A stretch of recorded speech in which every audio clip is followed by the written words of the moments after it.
what's up, guys? This is Pound from Pound's Firearms. Today we're gonna go over our Smith & Wesson M&P 15 bare bones AR. It's got a special treat on here. About 1.3 million people have watched or have seen this gun so far. So I'll show you why in a second. Stay tuned.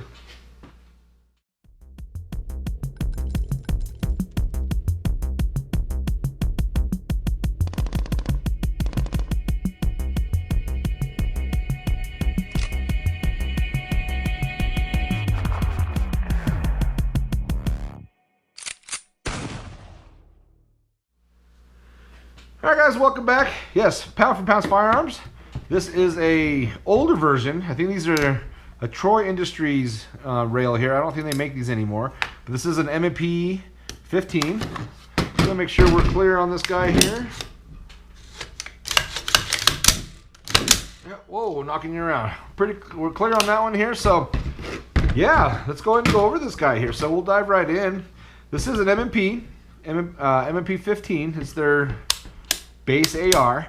I've had this thing for years. This one, I believe these are Troy Industries rails. I don't remember here because it's like, I don't know how many years old, but I believe this is Troy Industries.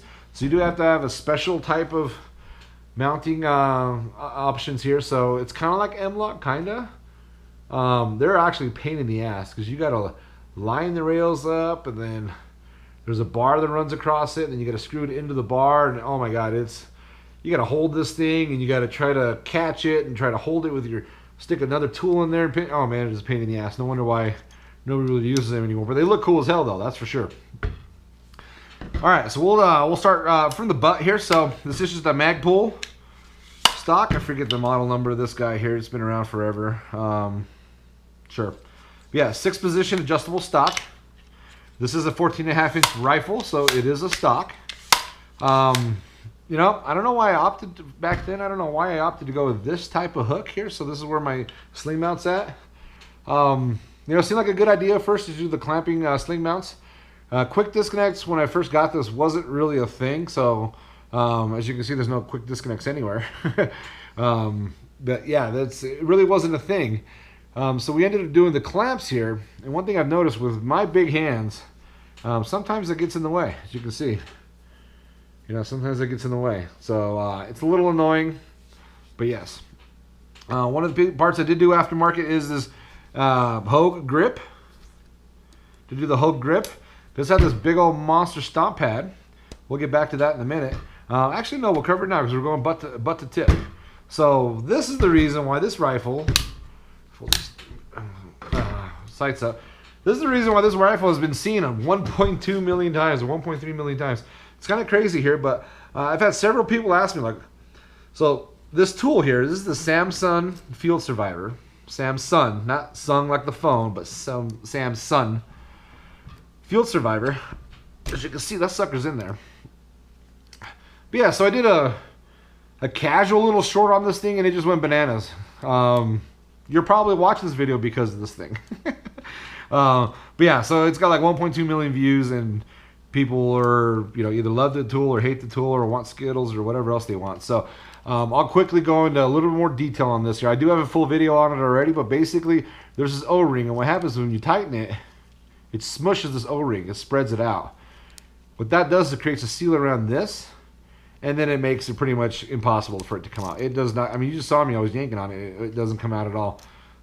So quick recap, there's a couple cotter pins in here, there's a 1/2-inch wrench or socket right there. There's 14 tools total. I think when I did the video I counted 11 or 12. Maybe I counted 12. I never got to 14. But yeah, so they're in there. Check out the full video, it's out there somewhere. There's a lot of cool things on here. This is not an everyday tool. This is not designed to, hey, I'm gonna pull it out and clean my gun out today. No, this is, you're out there, you're like, oh my god, man, a case broke inside my chamber. Now you got a little harpoon right here to pull the casing out, or you know, whatever. There's a front side adjustment tool. There's a lot of this is for, there's a carbon scraper that people just go nuts over if you touch your bolt with that. There is a go no go. People are like, well, why do you need that for? Well, you don't need a no go with Magpul polymer magazines, but back in the day when people used metal magazines, that was a great tool. Anyways, This thing does not move, so it's kind of already tailored for that angle, as you can see. And basically just drop it in there, you give it a little push, and just rotate this thing until it's tight. And that thing is not going anywhere. I can assure you that. It does not go anywhere. Alright, but this is what made this rifle famous. This one little tool right here, like 1.3 million views. It's pretty cool. Everything else is mil-spec though. I do have some M-Bus 2s, front and rear sights. Rear, front. Just mil-spec safety. It's single-sided. It's not ambidextrous. Just a mil-spec trigger. Nothing special about that. It's actually pretty hard, but whatever. Just, you know, the M4 curve on it. Yeah, good old mil-spec bolt catch, bolt release. I did have to add this one quick release here for a sling. This is also a pain in the ass to add. Good God. But yeah, there's a pin in there and a bar and whatever else. Yeah, so I did have to add that quick disconnect, and I use my clamp. I think it's an MS1 sling. Use the clamps on here and then clamp it on here in the back. It is 14.5 inch, pin and welded. Pin and welded.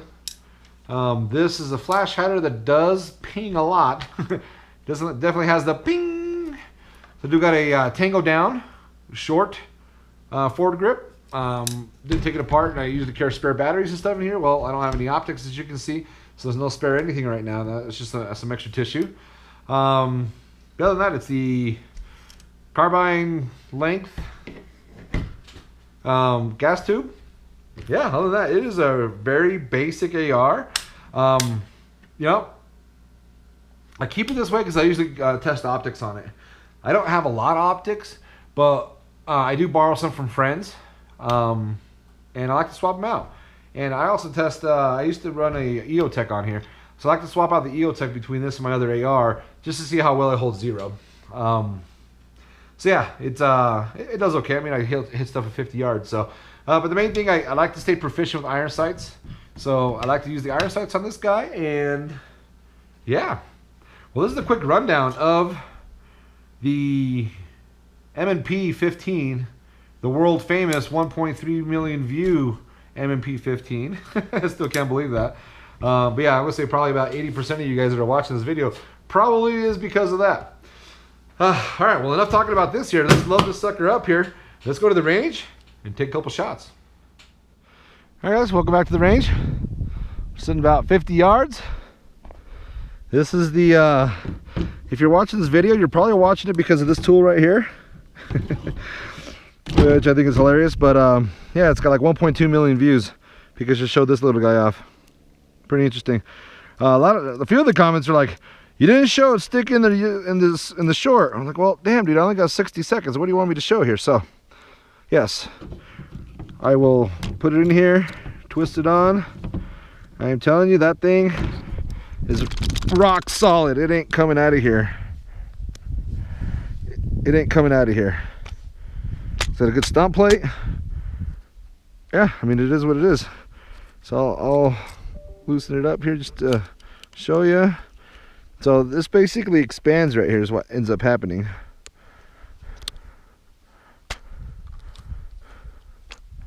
Yeah, you just twist it on there. The tighter you get it, the more it expands, and it just creates a badass seal. Can't even tell it's there. But yeah, so we're going to finish off the video here on the Ruger. Tango down, quick disconnect. It's got the Troy Industries old style rail. I've had this thing, gosh man, I don't even remember how long this thing's been in here. I typically like to test different optics on it, so that's why it's just got irons, because that's how I roll. All right, Colorado, we only get 10 rounds. So I was gonna bust off a couple 10 rounders and see how this, God, did I say Ruger again? I probably did say Ruger. I don't know why I keep saying Ruger, but it's an M&P, old school M&P. But yeah, charge this sucker out. See if we can hit anything with the irons here. Got a little too close there. There we go, let's see.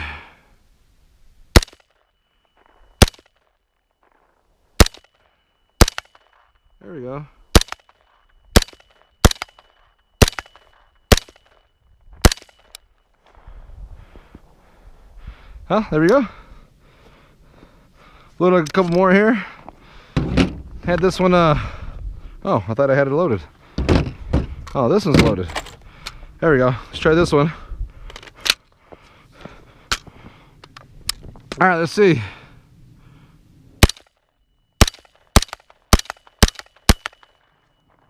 You know, I really wish a casing would break so I can use this tool, because a lot of guys said this tool is worthless. Let's load up a couple more here. We'll just do 5 more. Oh, this one's got a little bit more.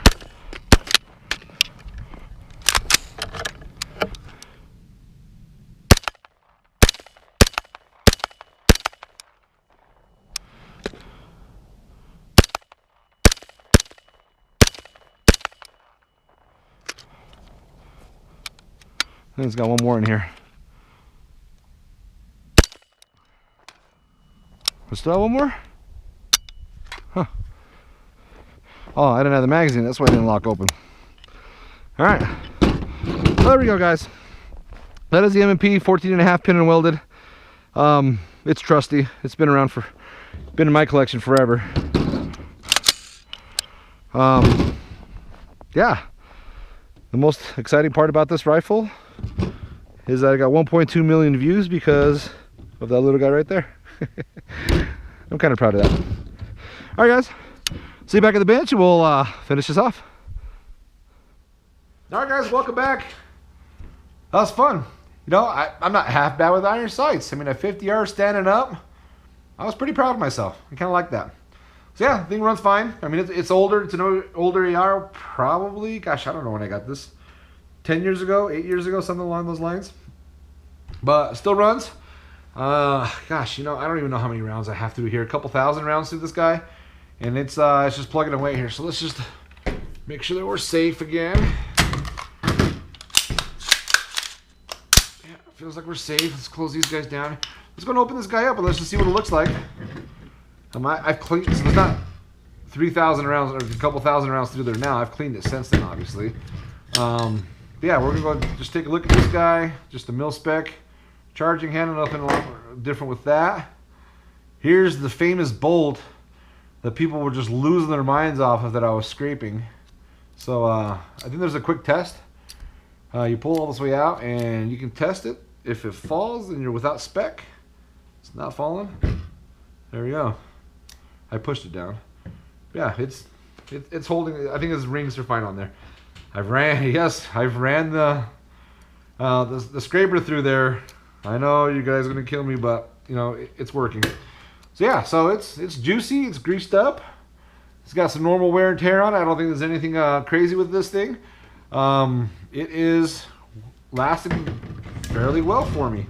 It's a consistent shooter. Let's pull this one out here to see. Let's go take out the lower and the upper.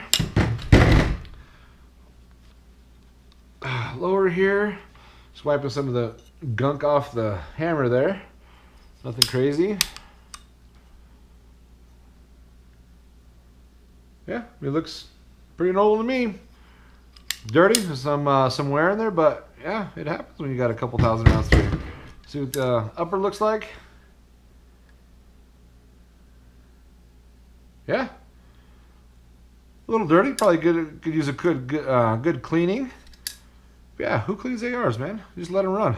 Let them run until they fail. That's kind of my philosophy there. So you just let them run until they don't cycle or do something crazy anymore. So there we go. All right, guys. Well, that's a quick rundown of the M&P 15, the world famous M&P 15. I still can't believe it. But yeah, guys, if you saw anything you like, shoot me some questions. You want to see anything else? Shoot me some questions. If you got an optic that you want me to test out, go ahead and hit me up, because I got some rail space here for you, so I can go ahead and throw down an optic here with my new mount that hopefully you enjoyed, because I thought it was pretty cool. And I had the angle a little off and kind of walked a little bit here when I was shooting it, but yeah, super fun. All right, guys, subscribe if you want. If you don't, see you on the next video. This is Pound from Pound's Firearms, signing off.